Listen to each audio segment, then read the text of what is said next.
They launched their first phone this very year and disrupted the market completely, won a lot of hearts and became one of the most popular phones in their market. Then they came out with something that was thought as a successor, confused a lot of people, lost some of those hearts that Realme had won. Ladies and gentlemen, boys and girls, this is the Realme 2 Pro. A beauty all around and a beast underneath. But is this the phone that you should spend your money on? Well, that's what we are here for.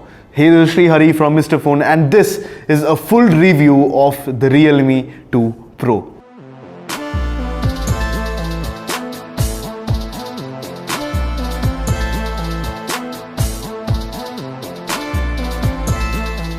So before we jump into this full review, if you haven't subscribed to our channel, please do that because we keep making these beautiful detailed videos for you guys. So if you like these videos, subscribe to our channel and hit the bell icon so that you get notified as soon as a new video drops. Now coming to design, the Realme 2 Pro is a departure from all the previous Realme phones visually. The materials used are still plastic, but they've been used in a very premium way. The back has this 2.5D curved glass finish and it looks really stunning. It's still plastic though, and the scratches are an indication of that. But it still doesn't look bad and it feels a lot more premium than most phones in this price range. It also produces a very unique pattern when light reflects. This is a result of very complex process that Realme follows with a 13 to 15 layer lamination, and it clearly shows. It looks much more premium than any of the phones around. The sides are also made up of plastic with a matte finish very similar to the Realme 2. Although here the lack of metal does make things feel a bit cheaper. I would have definitely liked to see a metal frame, but that would have rocketed the phone's price into a more premium segment.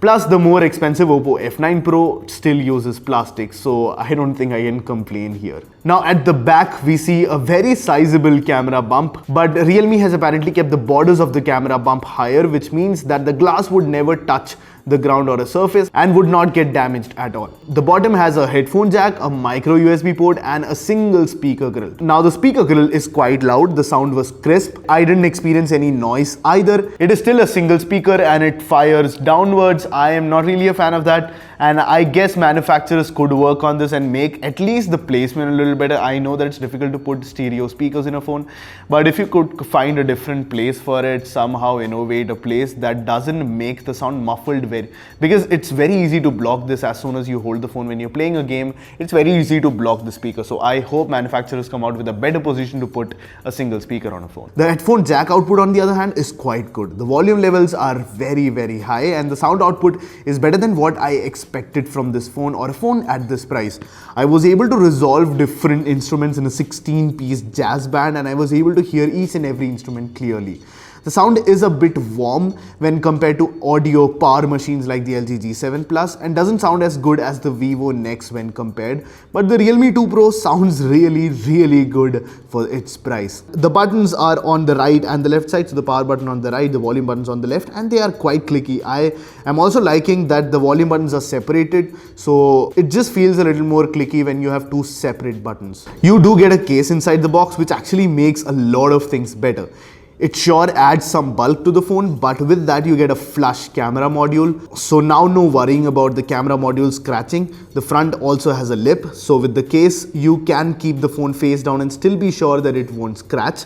The buttons that are generally ignored in a case become even more tactile here. The one thing I do dislike is the flap at the bottom. It feels very old school. And when charging, you have to remove that flap every time. It just becomes a bit too annoying, but rest is all good. The SIM tray here is very long with a 3-slot design, so 1 micro SD card and 2 SIM card slots. Both support 4G VoLTE.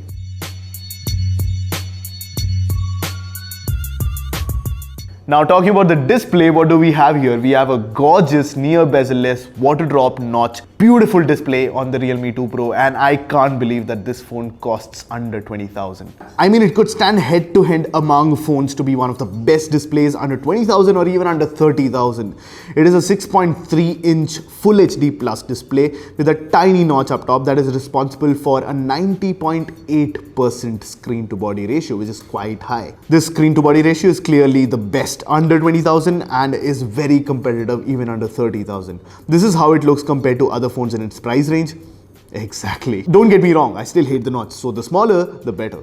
The bottom chin also has been reduced to a great extent. So here we have an LCD display with very thin bezels. So I am really impressed with the quality of the panel that the Realme 2 Pro has implemented here. The screen is covered with Corning Gorilla Glass, although I can't seem to find what version has been used. It does come pre-installed with a very high quality screen protector, and that fortunately also doesn't hinder the touch experience. So I'll advise to keep that on, and it is actually quite high quality. This is the same that comes with the OPPO F9 Pro, and if you remove that, you'll feel how thick that screen protector is. So if you have one installed on your phone, don't get that out.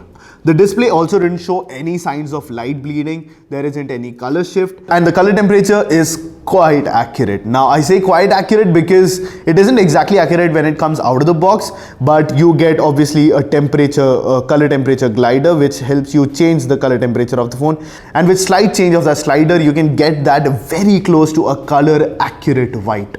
And plus, talking about brightness, again a very bright display. This was one of the complaints that we had with the Realme 1, where the display wasn't really bright. So great viewing angles, great colors, good detail, very good brightness level. So if you're someone who wants a very good looking display on their phone, then the Realme 2 Pro is a close-eyed buy at this price.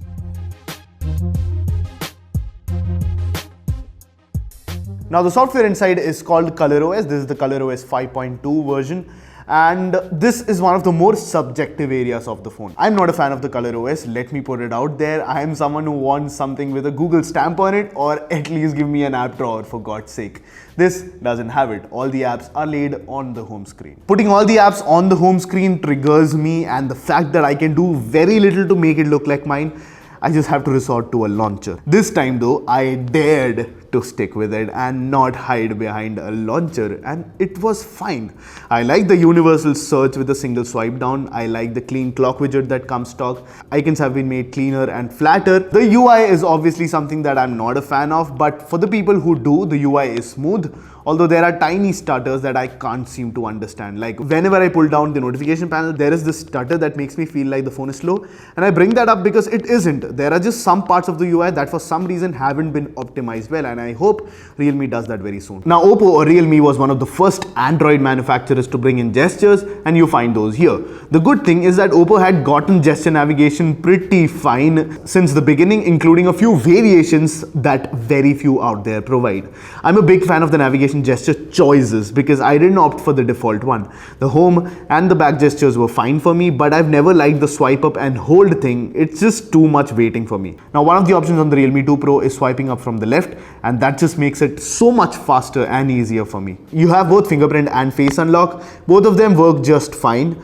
I have been with the Vivo Nex for quite some time as my secondary phone, and it is very satisfying to have a traditional fingerprint scanner in your phone. It is a very fast fingerprint scanner too, and with that perfect a position, you will enjoy the experience for sure. The face unlock is also quite fine. Obviously in the dark areas you need the screen to be brighter, and you have an option for that, so it just turns up the brightness to full and shows you a wide screen so that the face is lit well.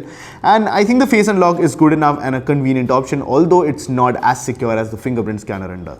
Going into settings, you get a lot of different modes. There is an advanced D&D mode called Quiet Mode. You get a game mode for an uninterrupted gaming experience, and there is a good number of gestures to do things faster on your phone. There still are a lot of problems too. For starters, the notification panel needs a lot of work. The panel itself needs to be optimized. As I said earlier, the notification grouping works, but once you expand them, you can't really go back, and it feels like an unfinished product with things getting stuck. To remove notifications too, you just can't swipe them out. So it becomes a two-step process where you swipe it to the left and then click the delete button. It sadly also just comes with Widevine L3 certification, so no HD streaming on things like Netflix. You do get Project Treble support, but no seamless update, which means that yes, your manufacturer supports Project Treble, which means your phone could get updated to the next version without having to change the ColorOS version on top. But since there is only one partition on this phone, this cannot happen seamlessly. OPPO has never been known to be good with updates. Realme is a new company, so maybe, just maybe, they might be good with this. Plus, Madhav Seth, the CEO of Realme, said in a video with Technical Guruji that they are working to make the OS even better than what the ColorOS is, and are trying to separate from ColorOS at the same time want to become more developer friendly.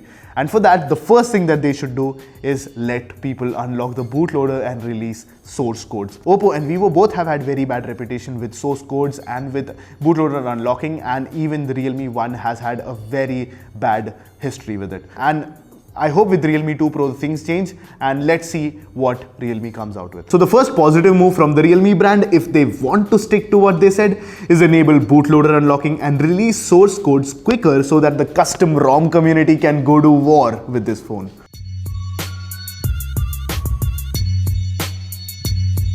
The Realme 2 Pro is a name that would make zero sense with a below average processor. Realme doesn't seem to like doing that. So with the Realme 2 Pro, you get a very powerful Snapdragon 660 chipset along with 8 gigs of freaking RAM, which is insane at this price. And the fact that they used an LPDDR4X RAM is even better. I mean, it's crazy that they are obviously giving insane amounts of hardware. So you get 128 GB storage inside and you get 8 gigs of RAM, and they use high quality parts. I'll talk about the storage later, but the RAM that you get is LPDDR4X. So this is a low power RAM. So this RAM would take much less power than most other RAMs. This is also specifically why they need to support the developer community, because the hardware inside is nuts. And if I could install a custom ROM on it, I could do so many things with this. While most phones in this price range are powered by Snapdragon 625, Snapdragon 636, Kirin 659, the Mi A2 is the only other phone apart from the Realme 2 Pro that is powered by a Snapdragon 660. That said, there is one thing that Realme has done. The clock speed on the higher cores of the Mi A2's Snapdragon 660 is 2.2 GHz, whereas the Realme 2 Pro is capped at 2.0 GHz. That isn't a problem for big games, but for everyday usage, it does make sense to have a higher clock speed. Plus, the fact that this is a heavy ColorOS skin compared to the stock Android on the Mi A2, I would have liked to have a higher clock speed. Well, what do the scores tell us? The Android score for the Realme 2 Pro was 131,647, which is actually quite close to the Mi A2's 132K and is lower than the Realme 1's Helio P60 with a 137K score. Now, obviously, the Helio P60 scores higher in CPU benchmarks. That said, we saw in our performance comparison that this score doesn't really translate into real life. And since the Snapdragon 660 has a much more powerful GPU or a graphics processing unit, things like gaming are much better on the 660, hence the Realme 2. Here are other scores, and all of them tell the same story. Good CPU scores, impressive GPU scores. Now, I've said this before, I'm not a big smartphone gamer, and the only game I play ever is FIFA. And FIFA players know that you can't play FIFA on a smartphone. It's a crime to play FIFA on the smartphone. So all the FIFA peeps, hit me down in the comment section below. Now, recently, for testing purposes, I started playing PUBG, and I am guilty. I got addicted to PUBG and I played hours and hours and hours of PUBG on the Realme 2 Pro 2. And this was a good experience. It wasn't the best experience that I got. I used to play PUBG on a Vivo Nex. So obviously coming down from that, this won't be as good as the Vivo Nex, but it was still a very good experience. It obviously played on medium graphics, but there were very few frame drops. The phone did get hot, but that was similar to what any phone would get after 30 minutes of gaming. Yes, having a metal body clearly would have made the heat dissipation better, but this is what you get here. Inside, at least in our unit, you get 128 GB storage. And just when you think that 128 GB storage Realme could not do better than that, you realize that they used UFS 2.1 storage for this. I mean, this is crazy. Most phones at this price use eMMC storage, and especially when you're putting 128 GB inside, you obviously don't care what storage it is. But Realme has given thought to that too and used the fastest UFS 2.1 storage in the Realme 2 Pro.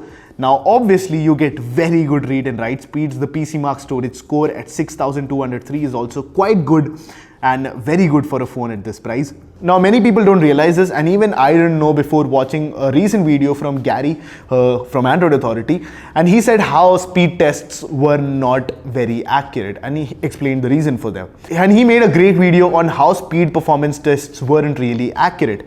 And one of the main points that he said was that app load times or game load times were not really a function of the CPU as much as they are a function of how fast the storage is. And here, since you get a UFS 2.1 storage, you can be sure that the apps will open up much faster. Now, so looking at the fact that the storage speeds are even higher than something like an OPPO F9 Pro, I don't think you should have a problem. I'm quite content with the performance and I didn't mind using it as my primary phone. The performance was okay. I say that again, it wasn't extremely good, but it was a reliable performance with few lags and stutters. There was one issue though that I had with my calls, but that's not any call drops or call quality issues because both of them were top notch. The problem I had was with the earpiece, and the earpiece here sits at the top of the bezel, and whenever you have it to your ear, you have to be really precise. So whenever I was on a call and at times I would have to shift my ear because it was getting sweaty or something, I would put this phone to a wrong place and then suddenly I couldn't hear anything. So this is a problem that I faced. Many of you might not face this problem, but this is something that I faced and I wanted to put this out. We also tested out cellular speeds and Wi-Fi speeds using fast.coms, and the numbers again we got were very good for a phone at this price. The numbers were higher than most phones at this price. I still don't have the numbers on what LTE bands this phone uses, but looking at the fact that Realme has used high quality parts for their phones, I'm pretty sure they've covered all the major bands, and at least for India, even if you have something like a Cat 6 that the Vivo V11 Pro had, in India you won't have any problem with the LTE bands that it provides.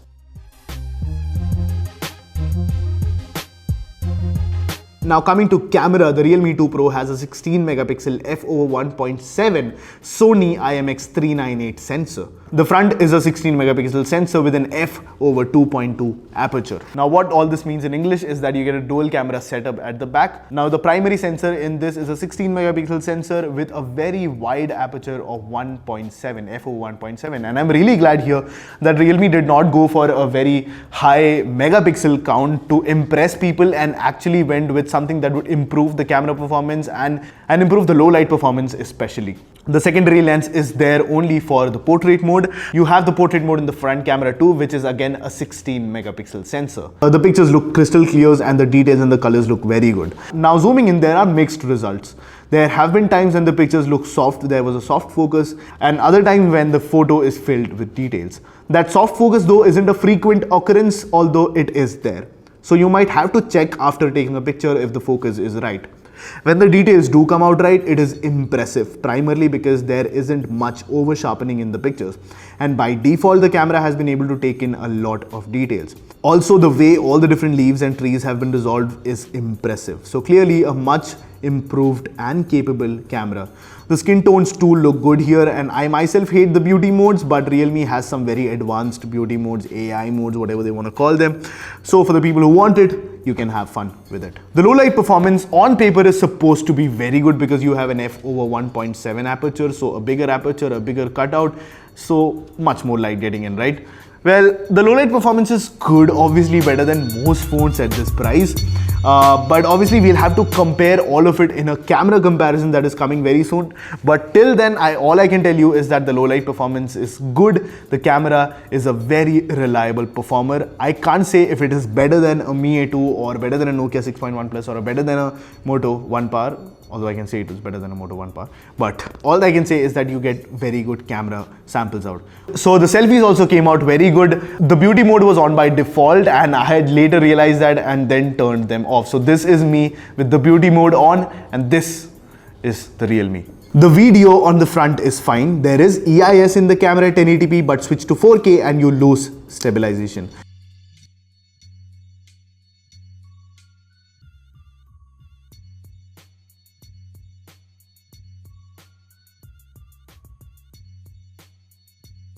Now you've seen what the camera is capable of, but if you want to know how it compares to other phones in its price range, we'll be very soon coming out with a detailed camera comparison of the Realme 2 Pro. Let me know in the comment section which phones you want it compared to. But till then, we have a blind test camera comparison put up on the channel between the Realme 2 Pro, the Redmi Note 5 Pro and the Motorola 1 Power. So go ahead and check that video after this one and take a look at what you think about the camera samples, and it is a blind test. So let us know what you think should be the winner in that camera comparison. Now coming to the camera apps, things are pretty standard here. You have all the modes laid out in an iPhone-ish way. photo mode, video up to 4K 30 FPS panorama. There is a pro mode too, where you can tweak whatever settings you want. There is background blur or portrait mode on both the front and the back camera, and it has some interesting modes that you can use to change the way light hits the subject. You also get stickers, which I don't use at all, but you can if you want, so you have the option. So basically, all in all, the camera experience is much improved than before, and you'll have a very fun experience with the Realme 2 Pro. Now coming to the battery inside is a 3500 mAh battery, which is slightly bigger than the one we saw on the Realme 1. The Realme 2 Pro does not give out screen on time, so I don't have that metric to give you. Now the battery life on this has been reliable. What does that mean? That means that it hasn't been mind-blowing, but it also hasn't been disappointing. I've gotten a good day out of it, and this is obviously not the thickest phone out there. If you are a battery fanatic, want the biggest battery, then the Motorola One Power or the Asus Zenfone Max Pro M1 is a better option. This is an average size battery, and you get a big display up front, so all that power is being drawn by the display. So it'll obviously take a hit to the battery life. Compared to the Realme 1 2, the Realme 1 although had a slightly smaller battery, the screen was not as bright, the screen was not as big, so obviously the battery life on the Realme 1 would be slightly better. But considering that you can get a full day of usage easily from this phone, I think the battery life is pretty good. Although there's one thing that I don't like, which is the charging speeds on this. This does not come with a fast charger, and I don't expect it to come with a fast charger at this price. It is just too much to ask, but just me being objective about it. The charging time that this phone takes from 0 to 100 is 2 hours and 10 minutes. So this is not that much compared to other phones in its price range, but compared to flagships, obviously the charging time is much slower on this.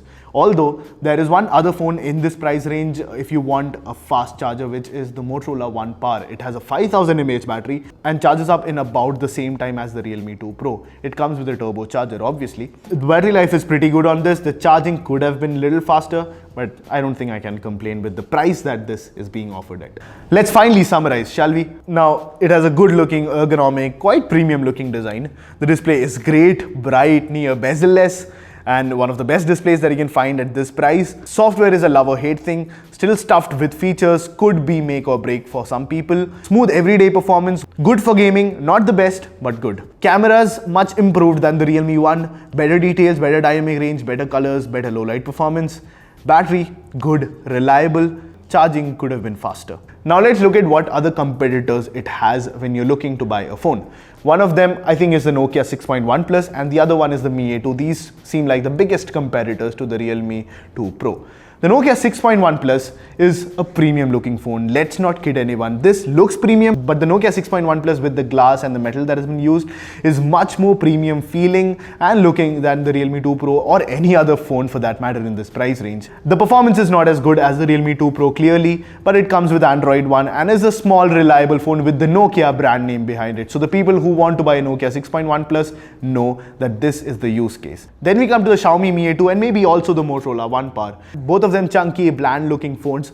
The Motorola One Power is for the battery fanatic, big battery, big turbo charging. Obviously you get Android One and a good notch display, but this is the main attraction. So Motorola One Power, the people who like to have big battery and a good charging speed, then the Motorola One Power, although it is still not as powerful as the Realme 2 Pro. Now we come to the Mi A2. Snapdragon 660, same processor as the Realme 2 Pro. Very good 1080p display, although it is not bezel-less, not near bezel-less. It is an 18:9 aspect ratio display, and it is not as good looking from the front at least as the Realme 2 Pro. It is also not as good looking from the back as the Realme 2 Pro. It's a very bland looking, a very nerdy looking phone, let's say. Now it comes with a great camera, probably one of the best under 20,000. We'll check that out in the camera comparison, but you have to deal with something that a lot of people call a pathetic battery life. Now coming to the Realme 2 Pro, apart from the fact that the software is a bit subjective and some people might hate it, some people might love it, and the fact that the cameras are good but probably not the best, that is still something that we are yet to find out. We'll have to find that in the camera comparison. But apart from that, the Realme 2 Pro is a great package. You get a gorgeous display. I think there are no compromises on this phone. I think under 20,000, when you see that you're getting this phone with the crazy amounts of RAM and the storage that you're getting it, plus you get a micro SD card slot so you can put in as much storage as you want to. I think the Realme 2 Pro is something that was not supposed to be in this price range. So coming to my final verdict, I think the Realme 2 Pro is a winner and it was not supposed to be in this price range. Thank you so much for watching this review. If you liked this review, please let me know in the comment section below. Subscribe to our channel if you haven't already and hit the bell icon so that you get notified for every new video we drop. I guess that's it for this one. Thank you so much for watching. This is Sreehari from Mr. Phone and I'll catch you in the next one.